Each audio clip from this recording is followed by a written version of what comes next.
And dear friends, with that, talking about the last paragraph. The last paragraph is quite interesting because on the face of it, it appears as though the third paragraph is one of the easiest to prepare. Say, for example, I'm just reading for you. It says important geophysical phenomena such as earthquake, right, sir, tsunami, volcanic activity, cyclones, etc. Geography itself, we say it's a study of process and the resultant feature. Process is more like, or I would say, end product of a process, you call them as what? Feature. The very first paragraph, what we have studied is a feature, and the third paragraph, what we are studying is a process. Right. Process is more continuous in nature. Right, sir. And every process may predominantly result in a feature, sir. Will be resulting in a feature, or I would say, when talk about the process, majority of geography is all about a study of process, sir. But here, UPSC is not asking you to study entire process. They are very explicit, very simple. They are making it, sir. Only 4 processes. What are they? Earthquake, extension of earthquake, right, sir? Tsunami. Tsunami cannot be treated separately. Wherever you have an earthquake, the offshoot of this earthquake. That's the reason tsunami you call them as what? Seismic sea wave. Without earthquake, you cannot have a tsunami. That doesn't mean that every earthquake will have a tsunami. But tsunami is always triggered by an earthquake. Sometimes also volcanic activity, no denial about it, but there also you'll be having an earthquake. So, tsunami normally do not appears or occurs without having an earthquake. That's the reason tsunami we cannot separate it. We'll be seeing as the extended study of what? Earthquakes. Right, sir? Now we'll be studying about tsunami, we'll be studying about earthquake, we'll be studying about volcanic activity, cyclones. Very good. Only 4 topics are there. Hardly it takes a days of preparation. One day you can prepare the entire topic, sir. Right, sir? It appears, it is so easy. But my dear friends, this is where the level 2 decoding is needed. Right, understanding the gray areas. If you ask me, see, for example, all this level 1, what we have done, we predominantly started understanding what can be the potential subtopic of this syllabus. But here, so tricky, we have this word called as what? Except. And what is very interesting, most of the question that has come in the recent past, it came from this word called as etc. Now comes a very challenging aspect. How to prepare for this etc.? Anything means anything and everything can be asked within this word called as etc. Now, is it possible to prepare for this word called as etc.? Can we prepare for this word etc.? If you ask me, my answer is very strong, is written in capital. It is possible. Now, how to decode this etc.? Will you accept if I say that this etc. lies within the sentence? If that is the case, can I say this etc. has a contextual meaning in it?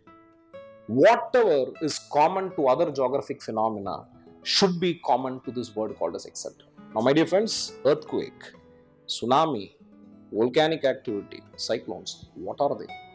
They are nothing but what? Natural hazards or natural disaster. Right, sir? They are natural disaster. It means we should study or prepare other natural disasters like tsunami, earthquake. If your understanding and my understanding is right, what exactly is striking your mind? Right, sir? For example, assume, think that what can be this, etc. Right, 1 or 2 you just think, and you'll be surprised to find, or why surprised? It means you'll be happy to find that these are the things what exactly is asked in the recent past. Right, sir? Now, if I'm just going for a systematic analysis of the same, I'm just going for the systematic analysis of the same. For example, if I just start understanding what exactly is this word called as etc. Now, instead of you decoding what exactly is etc., we have an agency, we have a nodal agency, right, almost for this disaster and disaster mitigation, right, sir? It is NDMA, National Disaster Management Authority. So NDMA has classified different types of disaster, right, natural and man-made. And here we are talking about natural hazard. So, what exactly is the natural, almost? What exactly is NDMA's classification, if you ask me? Almost, they have almost. The natural disaster, what is decoded by NDMA? They have given earthquake, flood, landslide, cyclone, tsunamis, urban flood, heat wave, etc. If that is the case, whatever is not there in our syllabus, try to transfer it. Earthquake is given in the syllabus, right? If that is the case, if you want to prepare, we have to prepare for what? Flood. We have to prepare for what? Landslide. Cyclone is given. Tsunami is given. Now, when I talk about flood, we also have a concept of urban floods. Even the very small precipitation in urban area can result in havoc-like condition.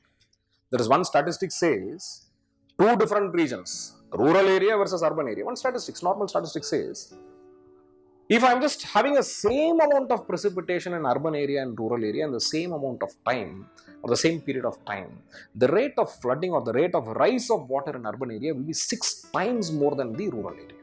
It means what? Urban area is very easily floodable, right? It becomes very prone to flood, highly susceptible to flood, right, sir? That's the reason we have a separate topic called as urban flood. So only thing is that if at all if you want to prepare to be putting on a safe side, you can prepare for flood, urban flood, landslide, heat waves, etc. Only things that I should see whether my understanding of the syllabus is correct or wrong, right, sir? Now, for example, 2016, there was one question asked in this particular area, right? The important geophysical phenomena. They said Himalayas are highly prone to landslide. Discuss the cause and suggest suitable measures to mitigate. Forget about everything. I understand one thing. This question is revolving around what? Landslide. Landslide was very much part of what? Our decoding. Question number two. The major cities in India is becoming more vulnerable to flood condition discuss. Take a very close look. Will you accept the fact if I say flood in cities is nothing but what? Urban flood. Again, part of the extended decoding. Now number three, sir. 2017 one question was asked. In what way can floods be converted into sustainable source of irrigation and all weather inland navigation in India? And again, forget about the question as such, but if you ask me crux of it, again I understand they are asking about what? Flood. So somewhere I understand even the etc. word can be decoded. What is very interesting, there are so many etc's in your syllabus. Once you start decoding this etc., I believe half your preparation is over.